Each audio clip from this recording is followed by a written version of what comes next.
Hello everyone, welcome to study UPSC PSC with Chan. See, this is second session of revision through MCQ series.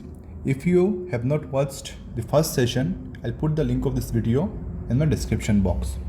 So let's start today's discussion. Consider the following statement regarding Judges Inquiry Act 1968. See, जैसे मैंने कल कहा था कि जब भी हम कोई एमसीक्यू सॉल्व करेंगे पहले हम उस टॉपिक को एक बार रिवाइज करेंगे, फिर जाके हम उस क्वेश्चन को सॉल्व करेंगे. सो पहले हम जजेस इंक्वायरी एक्ट को एक बार पढ़ लेते हैं. सी, प्रोसीजर फॉर रिमूवल ऑफ जज मेंशन्ड इन जजेस इंक्वायरी एक्ट 1968. सो किसी भी जज को अगर रिमूव करना है तो रिमूवल मोशन लाना होगा पार्लियामेंट पर, राइट.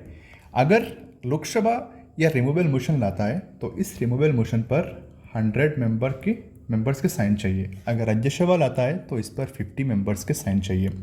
फिर ये मोशन स्पीकर के पास प्रेजेंट किया जाएगा लोकसभा में, एंड राज्यसभा में चेयरमैन के पास प्रेजेंट किया जाएगा. तो स्पीकर एंड चेयरमैन के पास ये पावर है कि वो एक्सेप्ट करे और रिफ्यूज़ करे इस मोशन को. अगर स्पीकर एडमिट करते हैं इस मोशन को तो वो क्या करेंगे, एक 3 मेंबर के एक कमेटी बनाएंगे, राइट. इन मेंबर्स में कौन कौन होंगे, एक होंगे चीफ जस्टिस ऑफ इंडिया और जज ऑफ सुप्रीम कोर्ट, दूसरा होंगे chief justice of high court, and तीसरा होंगे डिस्टिंग्विश्ड जूरिस्ट. सी, यहाँ पर मैंने पिक्चर सिर्फ एक अंडरस्टैंडिंग के लिए ही लगाया है, आप इसको सीरियस नहीं लें, आप सिर्फ यहाँ पर ध्यान दें. Chief justice of high court, chief justice of India और जज of supreme court and distinguished jurist. अगर ये 3 मेंबर कमेटी ने इन्वेस्टिगेशन करके उनको ये पता चला कि जज गिल्टी है, एंड गिल्टी में कौन से ग्राउंड होंगे, proved misbehaviour and incapacity. Okay, तो अगर इस कमेटी ने क्या किया, जज को गिल्टी पाया, तो क्या कर सकते हैं, house can take up the consideration of the motion, and house क्या कर सकता है, इस मोशन को पास कर सकता है विथ स्पेशल मेजॉरिटी, राइट. दोनों हाउस स्पेशल मेजॉरिटी से इसको पास करेगा, एंड फिर क्या होगा, ये प्रेसिडेंट के पास प्रेजेंट किया जाएगा, देन प्रेसिडेंट जज को रिमूव करेंगे.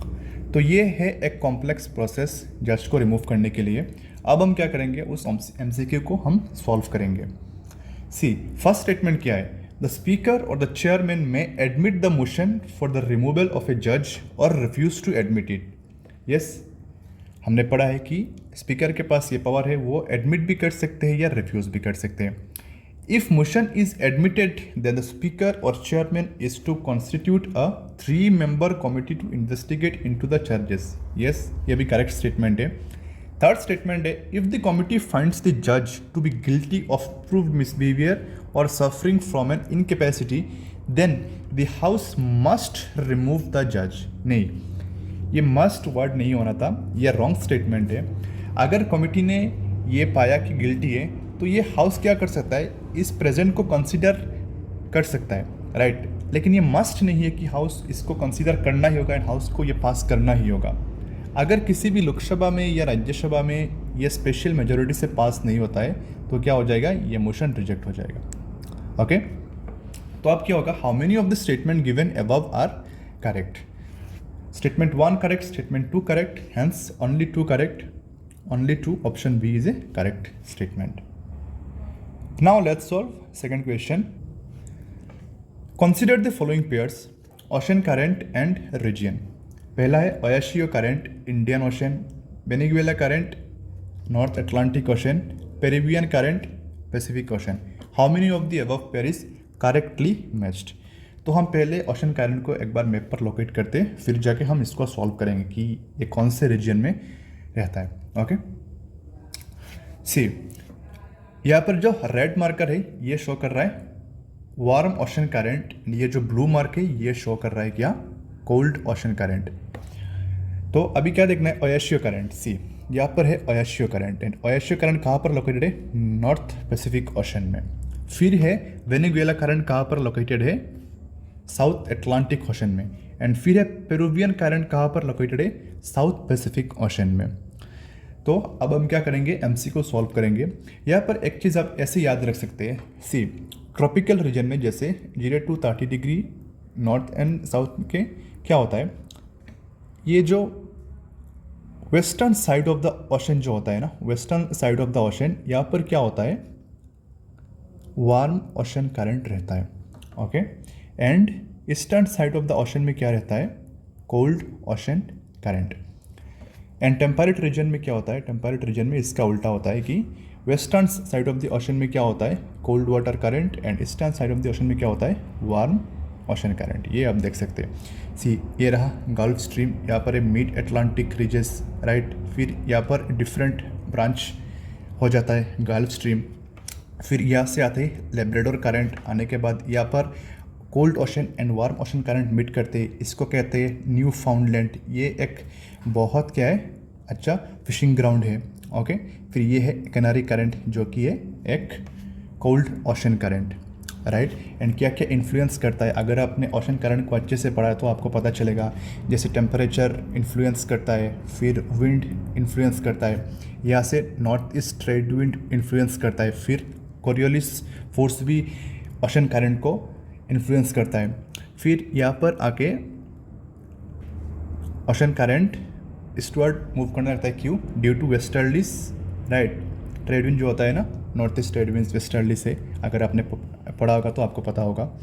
फिर यहाँ पर है ब्राज़ीलियन वार्म करंट, ओके। तो आप एक बार क्या करें, ओशन करंट को रिवाइज कर ले। तो अब हम क्या करेंगे, इस एमसीक्यू को सॉल्व करेंगे। Oyashio current Indian ocean, no it's wrong statement. Venezuela current north Atlantic ocean, no, ये है साउथ अटलांटिक ओशन में। एंड ये है पैसिफिक, नॉर्थ पैसिफिक ओशन में। Peruvian current Pacific ocean, yes, ये एक करेक्ट स्टेटमेंट है। सो ओनली वन जो है ये है हमारा correct answer, option A is the correct answer. अब हम सॉल्व करेंगे third question. Consider the following pairs, straits दिया एंड रीजन का नाम दिया। सी ऐसे क्वेश्चंस एग्जाम में बहुत आते हैं, एंड अभी यूपीएससी ने ऐसे क्वेश्चंस को बहुत पूछने लगा है। एंड यहाँ पर जितना भी अभी ये स्ट्रेट्स है ये बहुत इंपॉर्टेंट है, मैं आपको बताऊंगा क्यों। फर्स्ट 38th पैरेलल जैसे separates north and south Korea, strait of Bosphorus connects black sea and sea of Marmara, Bab el Mandeb connecting red sea to the gulf of Aden. तो पहले हम इनको मैप पर लोकेट करेंगे, फिर आकर इसको सॉल्व करेंगे। सी ये रहा 38th पैरेलल, एंड ये किसको सेपरेट कर रहा है, नॉर्थ कोरिया को एंड ये साउथ कोरिया को। सी ये एक इमेजिनरी लैटिट्यूड है, ओके। फिर हमारा क्या है, that means it's a correct statement, 38th parallel separates north Korea and south Korea. फिर है बाबल मंडव। सी ये एक बहुत इंपॉर्टेंट है इस बार एग्जाम के लिए, ओके। इजराइल पैलेस्टीन इशू में ये हाउती रेबल्स जो रहते हैं, यमन के जो हाउती रेबल्स है, एंड ये जो यहाँ पर अटैक कर रहे हैं शिप पर, बाबल मंडप के स्ट्रेट पर, तो ये एक बहुत इंपॉर्टेंट बन जाता है ये बाबल मंडप स्ट्रेट। तो ये रहा रेड सी, ये रहा गल्फ ऑफ एडन, ओके। तो ये भी एक करेक्ट स्टेटमेंट है। नेक्स्ट हम देखेंगे बॉस्फोरस स्ट्रेट। सी ये रहा बॉस्फोरस स्ट्रेट, ये रहा ब्लैक सी, ये रहा सी ऑफ मरमरा, ओके। तो Bosphorus strait connects black sea and sea of Marmara, ये भी एक करेक्ट स्टेटमेंट है। तो अगर हमने ब्लैक सी देख लिया तो हम ब्लैक सी को एक बार रिवाइज कर लेते हैं। ये रहा ब्लैक सी। अब कौन कौन कंट्री ब्लैक सी को बॉर्डर करता है, Russia, Ukraine, Georgia, Turkey, Bulgaria, Romania. So 1 2 3 4 5 6 country bordering black sea, okay. अब हम क्या करेंगे, इस एमसीक्यू को हम सॉल्व करेंगे। 38th parallel separates North and South Korea. Yes, it's a correct statement. Strait of Bosphorus connect Black Sea and Sea of Marmara. Correct statement. Bab el Mandab connecting Red Sea to Gulf of Aden. Yes, correct statement. How many of the above pair is correctly matched? All 3. Okay. Now let's move to next question. Consider the following statement regarding open market operation. तो हम पहले क्या करेंगे, open market operation का एक slide background हम पढ़ लेते हैं, फिर जाके इस क्वेश्चन को हम सॉल्व करेंगे। C under open market operation RBI on behalf of government of India buys and sells bond in the open market. RBI क्या करता है, ओपन मार्केट में बॉन्ड बाई एंड सेल करता है under open market operation. So when RBI buys a government bond in the open market, it pays for it. Okay, अगर RBI market से एक bond purchase कर रहा है तो आरबीआई क्या करता है, इस बॉन्ड का पे करता है। ओके, दैट मीन्स आरबीआई क्या कर रहा है, मनी मार्केट पर इंजेक्ट कर रहा है। सो आरबीआई जब बॉन्ड बाई करता है तब वो मार्केट में मनी इंजेक्ट करता है, जिसके कारण मार्केट में लिक्विडिटी इंक्रीज होता है and it further lead to growth in economy. Okay, फिर क्या है, सिमिलरली आरबीआई जब बॉन्ड सेल करता है तब क्या करता है, वो मार्केट से लिक्विडिटी एब्जॉर्ब करता है। That means total amount of reserve economy में क्या होता है, रिड्यूस होता है। Okay, and after all money supply भी रिड्यूस होता है। तो फिर ये आरबीआई ये ओपन मार्केट ऑपरेशंस क्यों करता है, ये आरबीआई बॉन्ड क्यों परचेज करता है एंड फिर क्यों सेल करता है, दो रीज़न है। सी, पहला है इन्फ्लेशन कंट्रोल एंड दूसरा है ग्रोथ। राइट, अगर इकोनॉमी में ज़्यादा इन्फ्लेशन है तो आरबीआई क्या करेगा, बॉन्ड सेल करेगा एंड मार्केट से पैसा एब्जॉर्व करेगा। राइट, एंड इसके कारण क्या होगा, मनी सप्लाई रिड्यूस होगा। अगर ग्रोथ करना है आरबीआई क्या करेगा, बॉन्ड बाई करेगा मार्केट से एंड क्या करेगा, इन रिटर्न आरबीआई पैसा देगा मार्केट पर एंड इकोनॉमी में लिक्विडिटी ज़्यादा होगा एंड फिर इकोनॉमिक एक्टिविटी भी इंक्रीज होगा। तो अब हम क्या करेंगे, इस क्वेश्चन को हम सॉल्व करेंगे।